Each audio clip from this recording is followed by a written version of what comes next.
Muchas Señor Juan gracias. Pablo, indique su nombre y RUT y puede exponer. Soy Juan Pablo Faúnde Salier, RUT 10.625.319-6. Muchas gracias por la posibilidad de participar en esta audiencia pública.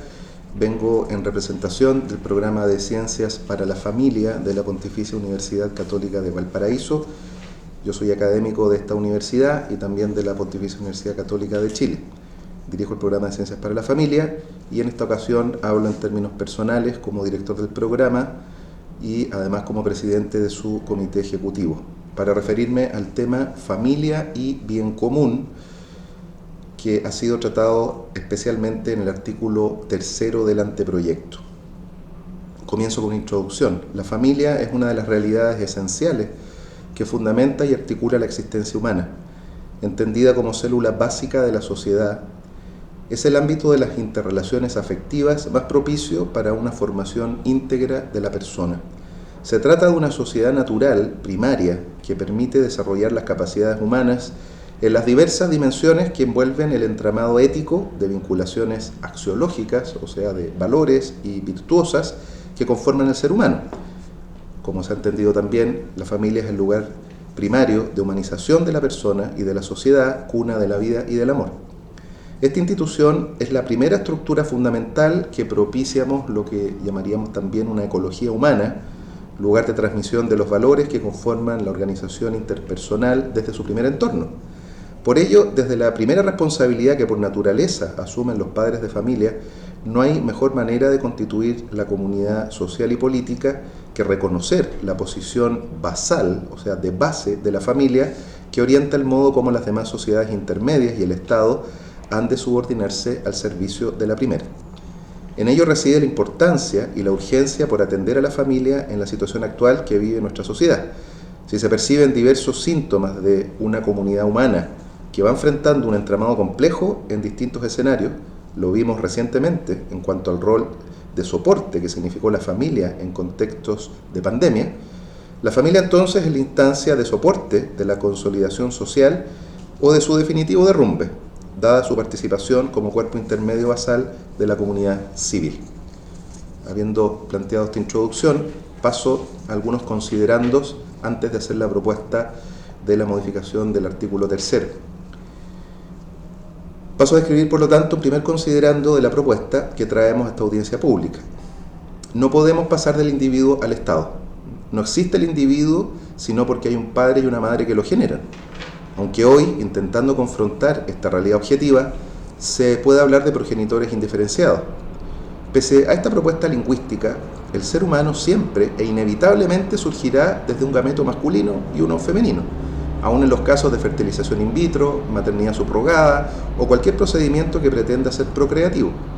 Es decir, el individuo de la especie humana, más bien la persona, es decir, el individuo que cumplirá un rol de personaje único en la medida que va actualizando sus notas constitutivas, surge necesariamente a partir de un encuentro social primario que está conformado por dos progenitores de sexo diferenciado, varón y mujer.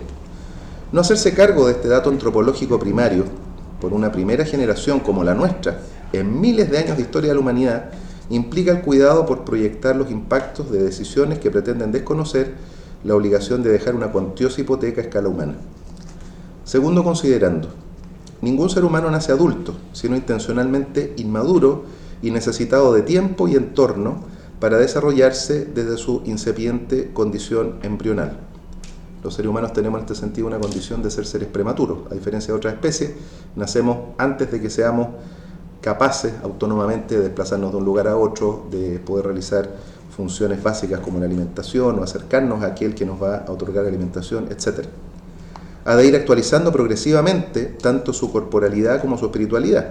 Ello denota que el ser humano requiere desde el primer momento un entorno familiar que idealmente debiese proyectarse desde quienes lo han gestado para hacerse cargo de su desarrollo.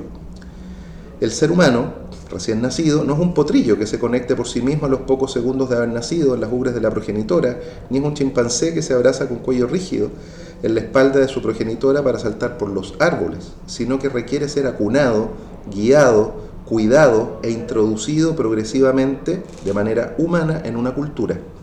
Su proceso de humanización requiere, por tanto, dedicación personal, desde la enseñanza del lenguaje, pasando por los hábitos, hasta llegar a todo lo que es la complementación para su desarrollo más complejo.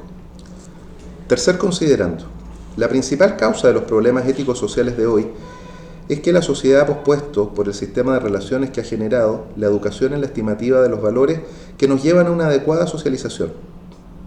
Respetar, dialogar, perdonar, entre muchas acciones típicamente sociales, no se promueven con preponderancia al interior de las familias, dado que las relaciones dentro de las mismas están fragmentadas. Por ello no habrá efectiva realización del bien común si no es cuidando la familia y reconociéndola como sujeto social primario, propendiendo a su fortalecimiento, lo que implica tiempo de dedicación a la misma y acciones que impliquen que efectivamente la reconocemos como núcleo de la sociedad, no solo en el discurso. Chile ha descuidado notoriamente a la familia a lo largo del tiempo, a saber, es un país que no promueve la vinculación matrimonial y la gestación de la vida, como lo muestran en ambos casos las encuestas recientes. No subsidia a las familias numerosas que signifiquen la confianza en el futuro. Y especialmente no ha dado pasos para avanzar en una consolidación efectiva del rol preferente de los padres en la educación de los hijos, sino que éste ha estado a merced de intentos de supresión. Solo menciono un ejemplo en relación a este último punto. En el primer proyecto de ley de educación sexual integral, ESI, que se intenta ahora por tercera vez con una nueva iniciativa. Ese primer proyecto pretendía que se derogase el inciso cuarto del artículo primero de la ley 20.418.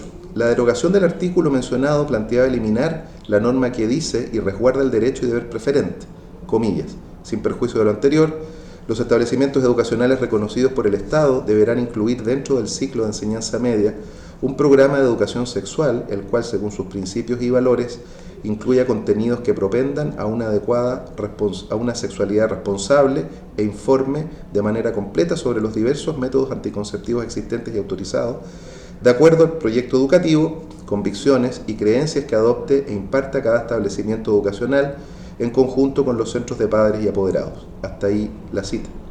La supresión estaba en relación a la injerencia de los padres y apoderados como partícipes de un proceso que debe seguir radicado en ellos, como primeros responsables de la educación de sus hijos. Cuarto considerando.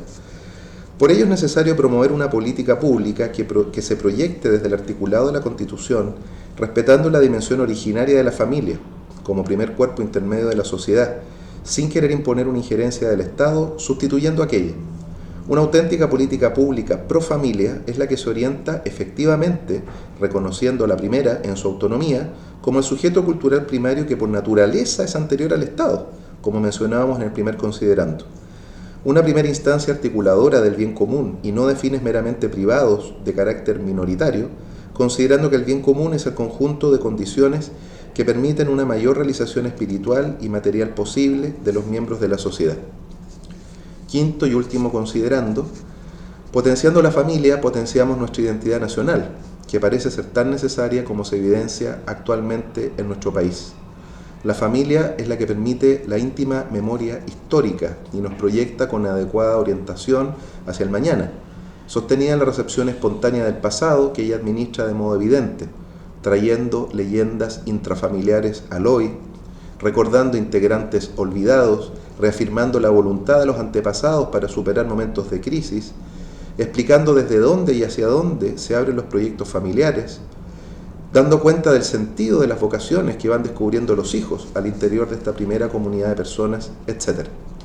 Sin esta fundamentación familiar, es difícil entrar en el diálogo que se abre en la sociedad global sin ser arrastrada por patrones ideológicos intencionados que en el fondo podrían no preocuparse por el bien común, sino por meros bienes meramente particulares. Tercero, propuesta. Por todo ello, proponemos enriquecer la comprensión que adopta el artículo tercero, número 1 del capítulo primero del anteproyecto en los términos siguientes, adoptando también algunos cambios al artículo. Dice este artículo en su número primero: la familia es el núcleo fundamental de la sociedad. Es deber del Estado y la sociedad dar protección a las familias y propender a su fortalecimiento. Nuestra propuesta es la siguiente: la familia es el núcleo fundamental de la sociedad como institución responsable de sus miembros y del surgimiento, la educación y el cuidado de la nueva generación que procrea.